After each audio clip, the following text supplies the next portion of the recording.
Hey everyone, my name is Kelly Couch for those of you that don't know me. Tonight we're going to be doing team building. I'm going to be giving some 2-minute tips. I think I have 5 or 6 of them. And then if you guys like those tips or you want to hear more about them, we can dig into that other week. So first, like I said, my name is Kelly Couch. I'm an independent promoter with the company Pruvit. And I'm excited to do this tonight. So first we're going to do recognition. Christy Jones and Jade Covert for coaching amazing this week. Kara and James Whitmer for stepping into their light and stepping into January like super gung-ho. Donna Puccini, consistent with her 30 days of lives. I know the transformation people make in those 30 days. I did that myself. And the first day it was like, and then by 30 days, you're like, let's do this. We got it. So good job. And Missy and Mike's side for getting out their story. I think they're realizing the power. You know, you guys all have stories and the power in that story. And I think Missy and Mike had a realization the past couple of weeks that they are way more powerful when they get that story out there. So good job, you guys. Next, we're going to do gratitude. So I want you guys to grab your phones, text someone that you're thankful for. It doesn't have to be long and drawn out, but we need to be showing more gratitude all the time. That's something I have been doing. If you guys have been watching these, I've been reading The Miracle Morning. I have some people in our community reading it with me and getting up early, and we hold each other accountable and text in the morning. But gratitude's a big thing, and I love that. So all right, so we're going to do, like I said, I have 6 little 2-minute tips we're going to go over that if you guys want to, start incorporating these, I think it's a shift in mindset, just like we shift our pattern language. And I know Tony's talked about that on here. A good example that Nick and I do is we stop saying I'm sorry. Obviously, when we need to, we say sorry, but we found like we would be listening to each other and we would get in a message all the time. Sorry it took me so long to get back. Sorry this, sorry that. When you change it to thank you for your patience, changes the whole tone of the message. So little things like that is what I'm going to be giving you tonight. So the first one, never assume that people want this business side of it as badly as you do. Nick and I made this mistake big time. A lot of times you hear us talk about red light, yellow light, green light. Even within your green lights, there can be a wide spectrum of how much people want to be doing the business. So you can have a super green light, loves the product, loves how they feel, wants to share it, but really wants to get free product and wants to help their family. Very different from someone who loves the product, wants to share it, wants to quit their full-time job, right? Big, big, big difference. And we can't be assuming that everyone, like you see us on here, we're super excited. We obviously wanted to get out of our full-time jobs. We obviously want to change the world with this, right? But my mom is a promoter and I swear we use her for tax write-offs because she does not, like if someone in the street would say it, she would probably tell them that we drink it, but there's no promoting going on there. And if I assume that my mom, who is 68, wants to like get out in the streets and take over a barber shop and like mix samples, like there would be a big miscommunication there, right? And so I think we'd all recruit until we die and never do anything else, right? But not everyone is there. And so don't treat them this way or you will drive them away big time. Embrace their journey. Make sure you know what their journey is. Even if you're not going super in depth right up front, just make sure you're asking their goals. It's super duper important. I mean, each of these topics I could do a whole Zoom on, but we're just going to tap into them because I think if you guys just make little shifts in these areas, you'll see a major, major, major difference, right? It's about efficiency, right? Like Ken just put in the chat, efficiency, that's 100% it. You're exactly right. Like if I am talking to someone till I'm blue in the face and they're like, oh, I just wanted to get a free box of orange, then I'm like, oh, cool. So we can do that, but right, you're right. You're exactly right. Okay. Number 2, don't coach without permission. Is it awkward to ask for permission? Yes. Should you do it? Yes. And people aren't generally going to say no, but back to efficiency. If they say no, okay, cool. Move on to the next one. Who's a yes, right? We like to hear ourselves talk, I think, right? Either we think we know more than someone else, or we're excited to share what we know and what we've learned, or we want to help them so badly that we just get in there and dig in and really, we have to learn learning styles sometimes. And I think like for example, Nick and I in the beginning, Nick, our communication, we've certainly worked on that since the business. It's been great for that. But he would say, like, Brian called and he said, crush it this week. Like, what does that even mean? And he's coaching, and then he's like, let's do this and this and this and this. And I'm like, whoa, wow. It just got my mom and my brothers to drink it. Like, I'm not really ready to crush, but I think like I wasn't ready, and he didn't say like, are you open to all of this? And I think when you do ask people that, like I had somebody in our community say, can you hop in my group chat? There's maybe, I don't know, 20 people in there, and talk to them, give them social media tips, and literally critique what they're doing. And so I'm like, well, hot dang, you're getting into some touchy areas here, because we're used to feedback, right? So when you get further and further along, like, you appreciate that. And like Ken said, it all goes back to efficiency. If I'm doing something wrong, I would rather Brian call me and be like, hey, a much better way to do this is ABC, than me to keep doing it wrong and figure out 6 months down the road that it's not right. But not everyone can handle. That didn't sound right. I'm not being mean when I say that. Not everyone can. I'm trying to think of a PC word here. Not everyone wants it, first of all. And not everyone's EQ is maybe high enough to handle what you're about to say.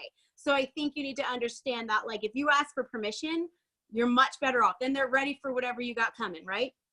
But like I said, like, you're not their mom. Like, you don't get to just nitpick every area. So I think not that my mom does that, Mom, she's not going to watch this, but, you have to ask them. And so then they say yes. And then you can go, many, and you have to remember too, like we were talking about the journey, many people are doing this for fun. So you want to make sure that your coaching is welcome. Sometimes people are doing this as like a side gig, or this is their release. They get out and they go help people, and it's their fun thing to do after work. And then if you're coming in like, with your talons and you're ready to claw into what they're doing, like, that's not what they want, right? And I think we learned this. If you guys have been to LCD, they teach the turn, which was life-changing for me. It's a way to stop people in their negativity, and turn it into more positive. But this is exactly what they do. Like, what I hear you saying is this: do I have your permission to coach you? It's super easy. It's super awkward the first couple of times you do it, but they're always going to say yes, and it goes much better. Spent more than 2 minutes on that 2-minute tip. The next one, shower them with love and recognition.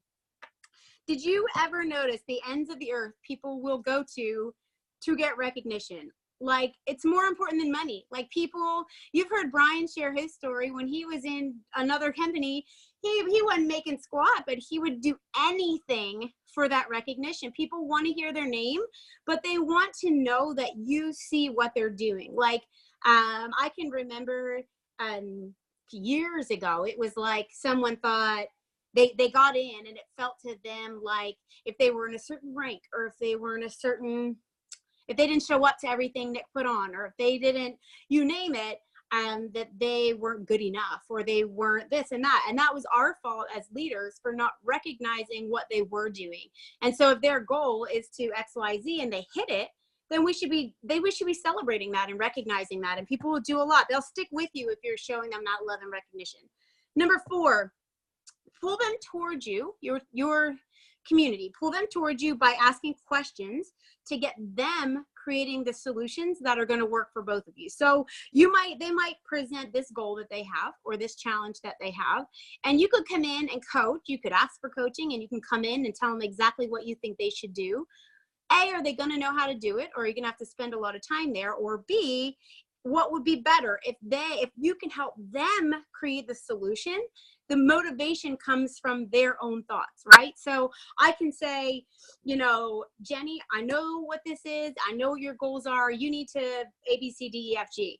Well, maybe she doesn't really, she maybe not want to do any of that. Maybe she doesn't want to throw mixers. Maybe she doesn't want to do Zooms. Maybe she doesn't want that. She has a different style than me, but she's like sitting there with this list like, holy cow, what does this even mean? But if I'm like, hey, what do you think like would be a good way to get your friends and family together? Like, what's their style? You know, like my mom would think it was super unprofessional if I texted her to come to a mixer. Like, she can't even stand that our generation doesn't just call people.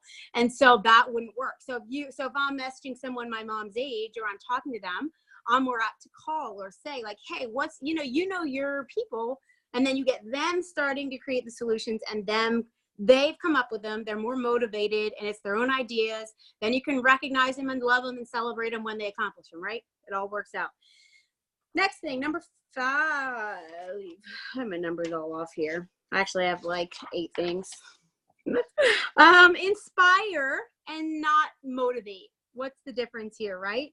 So I think it all goes back to like, watch the feet, don't listen to the mouth, right? Give them the feeling and not the words. You can talk to someone until you're blue in the face, they're blue in the face. But if you can show them what to do and give them that energy, transfer your energy and let them feel that, whether you're doing it for them, whether you're doing it for someone they've brought to the conversation.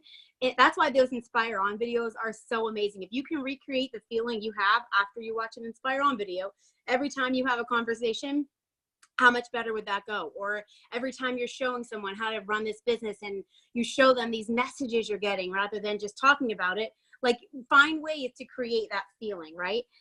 Next one, be a team builder before you build a team. So it goes back to that whole thing, like, which came first, the chicken or the egg, right?